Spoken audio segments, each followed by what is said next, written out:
Hello everybody. So today is actually Vlogmas number 2. So for this Vlogmas and for this year, I'm doing something a little bit different. I am going to be doing this video on IEPs. Typically, I love doing my lifestyle vlogs and the other type of vlogs, but today we'll give it a try with this one because I do feel like it's very important for people to have this type of information. I do this for a living. I am a special ed teacher and I do enjoy it, but I wish other people would know a little bit more about it. And today I'm going to be going over what an IEP is. So before I get started, I do want to tell you a little bit about myself so you know who is actually telling you what it is and what my experience with it is. So to begin, I have been teaching over 10 years.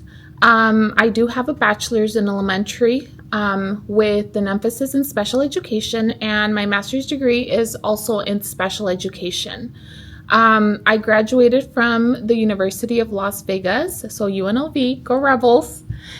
So let's go ahead and continue talking about what an IEP is.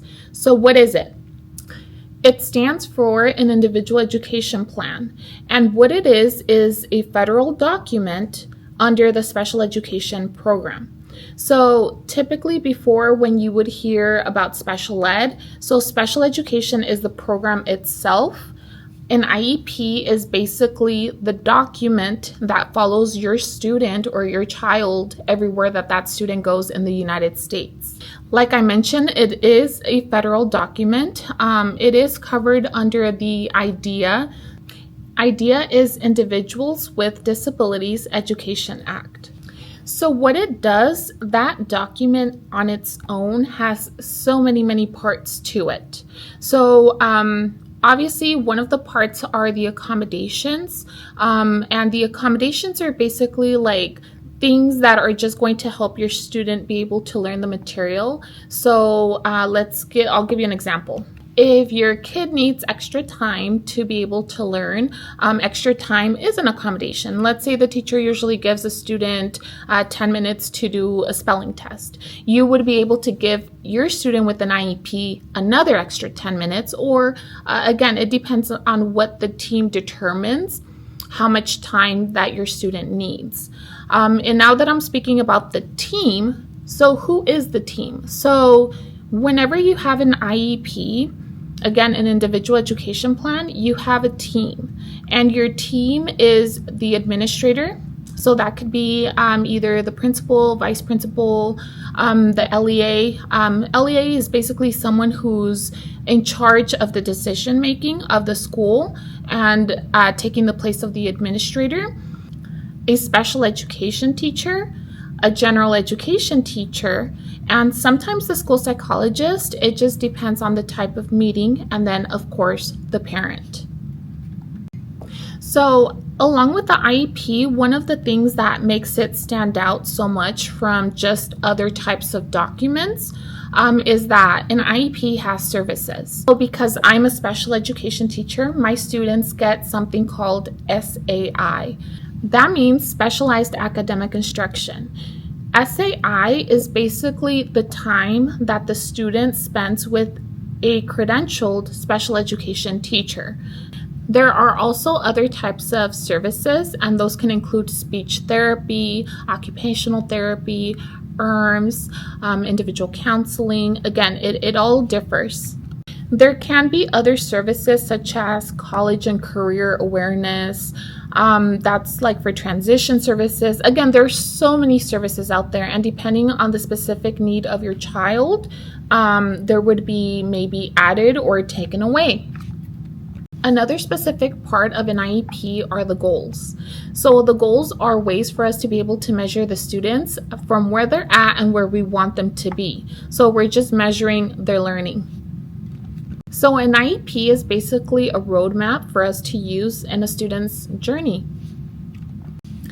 All right, so how exactly do you get an IEP? So if you're trying to get an IEP, it's not something that can just be given. It is something that you have to be evaluated for. Again, an IEP is the document itself. If you're trying to get an IEP, then you would be trying to get your student into the special education program. So we usually evaluate in 3 major areas, and it's the psych report, which is a psychological report where the school psychologist does a few evaluations, and then they score those evaluations. A lot of the times they also get teacher and parent input. The second one, the nurse report, they will make sure that your student is able to hear and see everything, because sometimes we're just trying to rule out that your student is able to see and hear properly, because if they're sitting in the back and let's say they're not writing correctly, it might just be because they need glasses, not because they need an IEP. So we're just trying to make sure that everything is basically okay, and it's not because they can't hear or they can't see.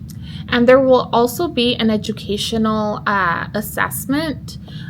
So the reason why it's called an assessment is because we don't grade it. It's just measured in how well or how low they are. During that assessment, that academic assessment, we are kind of measuring to see how your student measures up to other students their age in the country. So that's how we're basically getting our information, or who we're basically comparing your student to. So based on all those, that is how the team, which is again the entire people that I just kind of discussed, who are the administrator, the school psychologist, the nurse, the special education teacher, and a general teacher, and of course the parent, end up deciding whether or not the student qualifies for an IEP. So the intention behind an IEP is that all students will be able to basically learn their own way, or at least in a supported way in the school system. Here in the United States, we have something called an offer of FAPE. And when you're in the IEP world, or as people call it, in the special ed world, you're going to hear the word FAPE thrown out a lot. All it means is free and appropriate public education. So every kid here in America is entitled to a free and appropriate public education. So with an IEP, it basically just adds a little bit more supports for those students who are learning differently. And again, it's there to support people, students, and families at the end of the day. As a special education teacher, I always encourage people to not be afraid of an IEP meeting.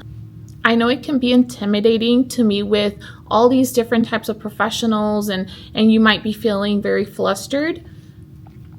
But I would like you to know that we are not here to make you feel uncomfortable. We are here to support you and your child or your student. So again, please do not feel overwhelmed. It's easier said than done. I know that. But if you enjoy this type of content, please go ahead, give me a like, comment if you have any questions, and I'd be more than happy to be able to try to answer them. If I don't know the answer, I will try to find the appropriate answer and get back to you as soon as I can. As a special education teacher in the field, I have a wealth of information I would love to share. That means it's 4 o'clock at my job.